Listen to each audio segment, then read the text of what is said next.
Good evening. I'm your host, Karen Hudis. This show is a weekly series called The Network of Global Corporate Control that has been coming to you from DCTV for nearly 2 years. Today's segment is live and is called The Banking Cartel is Melting Like Snow in the Sunlight. Thanks to DCTV, Carmen Stanley, studio producer and director, Maurice Jackson, audio and prompter, and Cruchet Starnes, floor director. Next week's show, which we are pre-recording later today, is about the war on cash. I would like to break off the teleprompter for a minute and just explain to you about what a green room is. Some people were worried that they couldn't see my hands. The reason is because of the way the green room would make it appear that my arms are discontinued. And another person asked me to show my teeth because they were afraid for some reason that I had lost all my teeth, so I'll give you a grin. Okay, that's the end of that business. This series exposes the corruption in our money system. The group behind this corruption has been losing control because it required secrecy, and we've been exposing them. Who are they? The Jesuits are part of this group, the banking cartel is another part, and ancient bloodline families stretching back to the Templars, to Switzerland, and before that, to the pharaohs in Egypt. This is the head of the snake. We have shown many times how the real culprits are hiding behind other culprits. All of humanity is united in taking out the head of the snake and cleaning up the corruption in our money system. There's a lot going on because these culprits are trying to disprove our statement in last week's segment that we are stronger than the banking cartel. The battle for control is taking place in every country of the world. There's a coalition for the rule of law on the Board of Governors of the World Bank and International Monetary Fund. The Bretton Woods institutions were created by Jose Rizal and Ferdinand Marcos at the end of World War II to administer the world's wealth. The Coalition for the Rule of Law on the Board of Governors of the World Bank and IMF has won the battle against the banking cartel in the minutes of the spring meetings that were mailed to the Development Committee, emailed to the embassies in Tokyo and missions in New York, and tweeted on the internet. There have been no dissenting votes. These minutes are reality. The problem is the corruption in the money system, which we have been disclosing. Enough people have been learning about this corruption to create a coalition to clean it up. I am in a strategic place, which is the legal department of the World Bank. It's no accident. I went to the World Bank's legal department with this mission to fight corruption in mind. I didn't know how deep the corruption was, but I had an inkling. I had written a legislative history of the G77, which is a group of 134 developing countries, and a cornerstone in the coalition for the rule of law that is cleaning up the corruption in the money system. The United States is also a key player, but the United States was corrupted by the head of the snake. Fortunately, I have stuck with the problem that I uncovered because I also learned from the power transition model that came to me at the World Bank in 2004 from the U.S. War College that coalitions existed there to clean up the corruption. I have recorded our progress. These records also show how we are winning. Here is what I said about the global currency reset last year. Quote, "Your comment is being reviewed by a moderator. The entire premise of your article is wrong. Christine Lagarde is not in charge at the IMF. The Board of Governors of the IMF and World Bank's 188 member countries are. Christine Lagarde is actually fired, but the corruption in the international financial system is such that Lagarde is still sitting there in the Secretariat, while the ministers on the Board of Governors take their decisions elsewhere. Where else? In the Global Debt Facility, which is a trust that contains the world's monetary gold reserves, other precious metals, gemstones, and art treasures. It is taking a while for these facts to sink in, owing to the complicit legal, accounting, and journalism professions. These groups have more in common with the oldest profession than anything else. To see how close we are to a breakthrough, just follow the controversy involving the sudden death of Anton Scalia, after I posted Scalia's and Thomas's picture accusing them of corruption, and the hasty transport of Scalia's body out of Texas to evade the required autopsy, and the flawed nomination of Merrick Garland in his place. Garland was the junior judge on the three-judge panel that canceled oral arguments in my case, and they relied on the lower court opinion, although a reasoned opinion was required. Garland refused to acknowledge that the court was not the court required under Article 3 of the Constitution, and that is because the Constitution of 1789 is not in effect, and he refused to recognize the settlement of my case by the Board of Governors. The chances that reality prevails instead of the false matrix created by the network of global corporate control identified Vitali, Gladfelder, and Battiston of ETH Zurich, it is a whopping 90 to 95%, according to the power transition model that came to the World Bank from the National Defense College in 2004, and which is tracking beautifully. One of the indicators that the globalists are losing is the spread of this information like wildfire on the internet. But the best indicator is that people are finally asking who owns the world's gold. The Global Debt Facility has liens in 10 of the 11 states where the Federal Reserve Bank is located, and Jesse White, the Secretary of State in Illinois, who attempted to invalidate the lien on the Federal Reserve Bank of Chicago, and that is why the Fed moved from New York to Chicago last year. It is an endangered species after 188 ministers of finance and development cleared my letter that the lien on the Federal Reserve Bank of Chicago was still valid. My comment on an article discussing who owns the gold beneath the Bank of England went viral. Quote, "The Bank of England is not the owner of the gold referred to in this article. As established in the notarial protest, the gold is owned by the Global Debt Facility, which is a trust which all the countries of the world agree is administered by the World Bank and IMF. At the recently concluded spring meetings, that was last year's spring meetings, it was agreed that the paper currencies of the world will be exchanged for national currencies out of gold and local currencies, like the Bristol pound, to be issued by villages and towns. Why haven't you heard this? The UK is in interregnum, and its MPs, who have been lying and stonewalling and dragging their feet, are part of the problem." My comment about Ferdinand Marcos also went viral. Marcos established the Global Debt Facility for Jose Rizal, known as Father Antonio Diaz, when he was Superior General of the Society of Jesus at the end of World War II.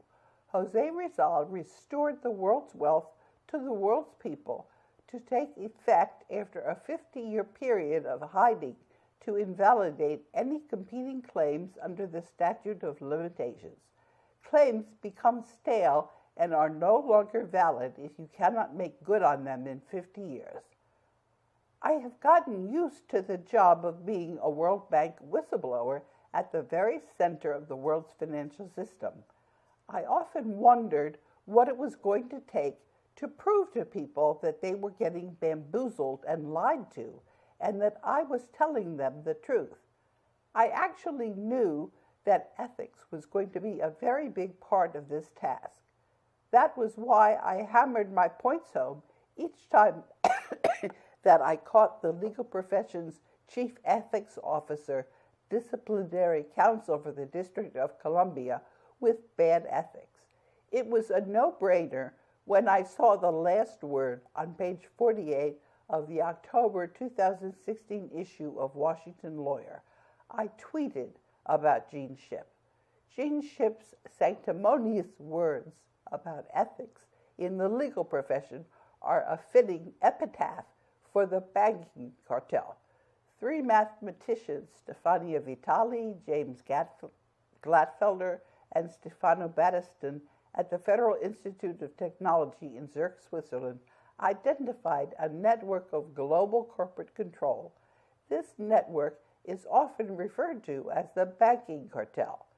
In the previous days, I have shown ample proof that the U.S. Constitution of 1789 is not in effect, with not a single word from the legal profession rebutting this conclusive proof.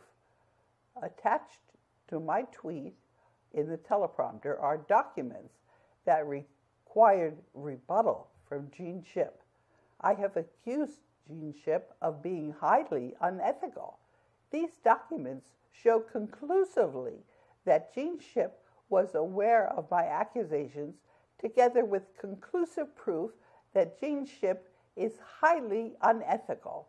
Indeed, Gene Shipp, by his dishonesty, has prevented humanity from accessing the nation's monetary gold reserves and other wealth of humanity that was sequestered, that means hidden, in the World Bank and International Monetary Fund for administration by its Board of Governors. Gene Shipp's silence, when rebuttal was required, says it all. In Gene Shipp's own words, quote, "We are required to be ethically responsible to the public we serve," close quote. Gene Shipp is unethical, unaccountable, and irresponsible. The dishonesty in the legal profession is now personified by Neil Gorsuch and Sandy Okoro.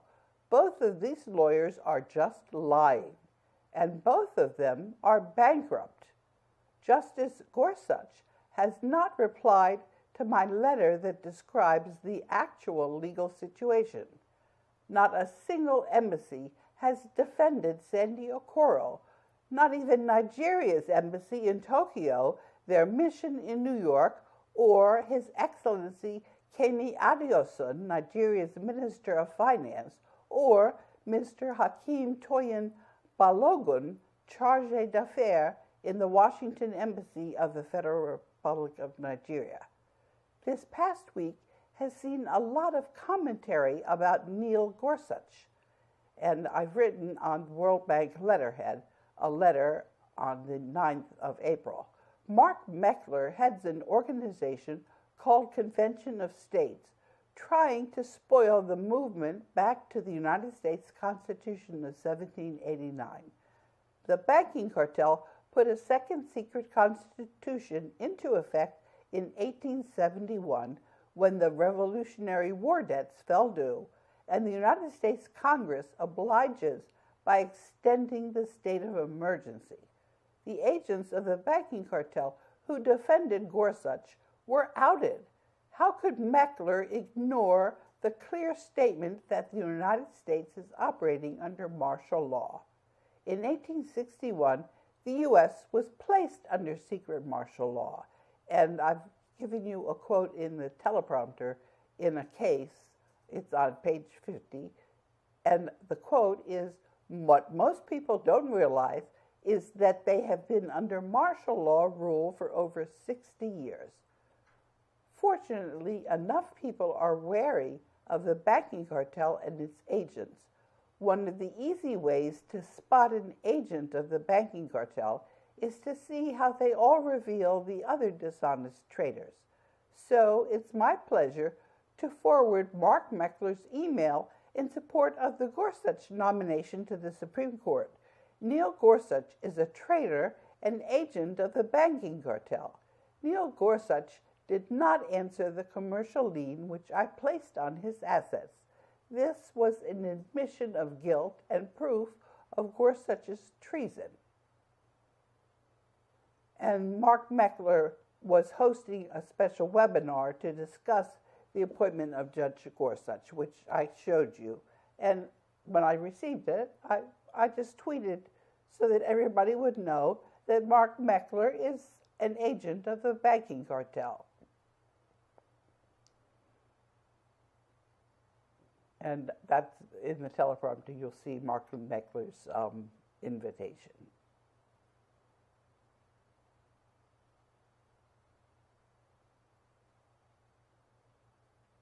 Mark Meckler confessed that he's an agent of the banking cartel when he had no defense to the clear statement that the United States is under martial law. This was in the Supreme Court of Utah's decision. Now Meckler is bilking the clueless dupes that don't know, as they say in Texas, doo-doo from Shinola. Donald Trump and Vladimir Putin are also corrupt agents of the banking cartel. They're play acting on the world stage in the hope that we will believe in them. Actually, the United States Constitution of 1789 is not in force in effect. This means the Electoral College of the U.S. was not empowered to elect Donald Trump into office. As for Vladimir Putin, a critical mass of humanity knows that the banking cartel has been killing their honest people and distorting their history. It was the banking cartel and network of global corporate control that killed 25 million Russians in World War II. We discussed this on March 21st, and I talked about Stalin in the last segment on DCTV. There's a group working with Professor Fomenko in Moscow State University that understands our history has been fabricated, that's made up, by the Jesuits. Professor Fomenko's website was taken down and later restored after I reported that the banking cartel was up to its usual shenanigans, and the absence of the website was more damaging than free access to the information on it. Consider Sean Haros's The Pharaoh Show, an octagon seen by Russian Major General Konstantin Petrov. Sean Haros discusses how former Major General Konstantin Petrov revealed this before he died under suspicious circumstances. I'm coughing because there's a lot of pollen in Washington, and I've been having an allergic reaction. The banking cartel is trying to start another Cold War and using Syria as a false flag. I pointed out what was really going on in Syria was the usual threadbare shenanigans of the banking cartel. Discussions about chemical weapons are lies. Actually, the so-called victims of chemical warfare were first shot in the head. In 2004, when Jacek Kugler brought the power transition model to the World Bank from the U.S. National War College, Jacek told me that we had 5 years to prevent a nuclear war in Syria. During the last 13 years, so far we've managed to avoid this. What have we been doing to prevent the outbreak of World War III? Why, we've been exposing the banking cartel. The banking cartel is using its highly placed agents to try and destroy the United States of America. We have exposed these traitors and bankrupted them. All of the U.S. Congress are agents of the banking cartel. So is Donald Trump. So are the governors of the 50 states and their adjutants general. So is General Dunford. So is Muriel Bowser, Washington, D.C.'s mayor. So is Neil Gorsuch. Qatar, who has all of this natural gas, wanted to run a natural gas pipeline through Syria to reach the European market. Who is supplying the European market with gas? Russia. All this business about dead babies and sarin gas is just all to keep us confused. So naturally, now is the time that the banking cartel is trying to fake everybody out and make them think the U.S. dollar is under pressure. The Federal Reserve note is unconstitutional and is getting replaced in the global currency reset. First, the banking cartel blames North Korea. Then Reuters blames soft U.S. data. And a sock puppet, that is a person who's using a fake identity, criticized me of being a gatekeeper. YouTube has sock puppets question whether I'm a gatekeeper when my transparent record shows that I have consistently preserved the world's assets in the global debt facility. Who would I be a gatekeeper for when not a single embassy has questioned whether I speak on behalf of the world's peoples on matters involving the global debt facility? When I speak for the U.S. people until the Constitution of 1789 goes back into effect via an Article 5 Constitutional Convention. When I am cutting off the interest payments to the banking cartel and offsetting that scam called country debt, all the while decentralizing and turning corporate governance back to the people in their countries, and last but not least, preventing agents of the banking cartel from usurping U.S. military might. General Dunford is not going to succeed in surrendering the United States military unilaterally through a crash of the unconstitutional Federal Reserve note. I'd like to show you an email that I received on October 4th, 2015, from one of the enlisted troops. Here is what the U.S. military has to say about this treason. Quote, I've been helping medias for the past 3 years, Press TV, RT, and several others, and I've been on the front line and I've seen things that people never thought existed. I have ties to the militias and military. We have 70% of the U.S. military on our side. Close quote. In an editorial in the New York Times, General John Spencer was trying to isolate the U.S. military from social media to shield the traitors like General Dunford from the truth. This has only backfired, and with this, General Dunford is doubly exposed as a bully and a coward, and above all, a traitor. And I see that we have some time in the teleprompter. I've been giving a lot of background information, and that's to show you that we're actually all working together and that there is an actual coalition for the rule of law. I've shown you that what I'm telling you is reality, and what you are hearing from the banking cartel is simply lies. This is the global currency reset. Humanity has to stop listening to lies and choose reality. I don't know how long we're going to have this choice. It's taken me a lot of effort to bring us to this fork in the road. What's very interesting to me is how things in my personal life help teach me what I need to do on the world stage. I've been getting a lot of help from all corners of my life. Many of my friends and family members are unable to see the truth, but some of them are convinced, and some of them are still sitting on the fence. That's just like the rest of humanity. Fortunately, A critical mass of people are now aware that I have been telling the truth. Perhaps this is enough to save humanity. We all have to hope so. What I'm doing is to try to buy us enough time so that we'll all end up in reality. The longer we have, the more of us are able to figure out the difference from truth and lies.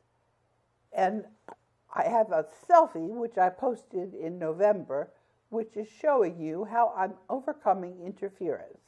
And there's a picture in the teleprompter showing that I'm wearing noise reduction earmuffs. That's because my landline was cut through an electric short.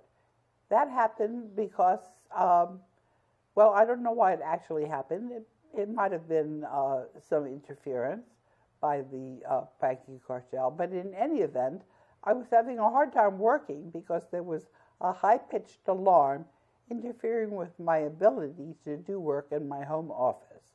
And I tried to get Verizon to restore service and end the high-pitched alarm, but Verizon wouldn't send their service people and instead insisted that I give them the account number associated with my landline. I didn't have my account number because I paid my bill through a recurring payment on my American Express card. My husband was back home for the day to supervise the group fixing our broken air conditioning. You may remember that our basement was flooded during our family vacation in Canada the first week of August, and the furnace and air conditioner broke. It's taken 6 months almost to restore air conditioning because the claims process on our home insurance took a long time to settle. The landline is in my husband's name, and he tried to get Verizon to repair our phone, but no dice. And so I finally convinced Verizon to send out a repair person. I gave Verizon the reference number that Verizon gave American Express the last time the recurring phone bill was paid. The earliest time that Verizon could repair the phone and end the annoying alarm was the day following the tweet. So that's why I needed to keep on wearing noise protectors. Why am I telling you this? It's to give you some idea of what life is like when you're a whistleblower firing the chair of the Joint Chiefs of Staff for treason, making sure that people understand that Hillary Clinton and Donald Trump are not in real elections when the Electoral College has been suspended along with the rest of the U.S. Constitution of 1789, and convincing Germany's and Japan's military attachés that the only way they're going to be protected under their treaties with the U.S. is if they continue to recognize the global currency reset that the Board of Governors of the World Bank and IMF have previously approved. I made sure to email Japan's and Germany's military attachés in case they missed my tweets. I also spoke with a person in the office in the Japanese embassy in Washington earlier that day. And then you'll see in the teleprompter what the email was that I sent to Germany and Japan. And I see that people are scrolling, so does that mean you want me to do the outro? I want to thank you for listening to another segment. No. Okay. Keep reading for the teleprompter. Well, I uploaded the broadcast on DCTV again this morning, and I edited the YouTube video to include the entire screenshot of Betsy Malone's blog.